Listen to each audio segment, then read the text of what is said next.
ఒక యథాలాపంగా ఉన్న వాళ్ళకున్న పబ్లిసిటీ మీద ఉన్న ఒక పిచ్చి వల్ల ఇక్కడ కానీ మనం జరిగిన తిరుపతిలో జరిగిన వైకుంఠ ఏకాదశి ఇచ్చిన ఆ రోజు పాసల కోసం జరిగిన దొమ్మలాటలో కానీ జరిగిన సంఘటనలు ఉదాహరణ చాలా హృదయవిదాకరం చూసాం ఇప్పుడు అన్నీ కూడా. అయితే పవిత్రమైన ఈ స్థలం కాబట్టి ఇక్కడ విషయాలన్నింటినీ కూడా కూలంకుషంగా మాట్లాడడానికి, ఇది పవిత్ర స్థలం కాబట్టి మాట్లాడడానికి కూడదనేది నా ఉద్దేశం.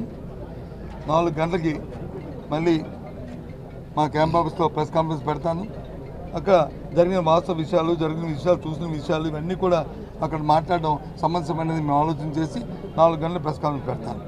కానీ ఒక్క విషయం మాత్రం నేను చెప్పదలుచుకున్నాను.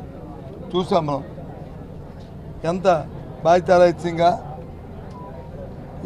ఇక్కడ జరిగిన ఈ సంఘటన, ఈ 7 మరణాలు జరిగామంటే ఇదే రాజ్యాంగం లేదు, ప్రభుత్వం చేసిన హత్యలుగా భావించాలి.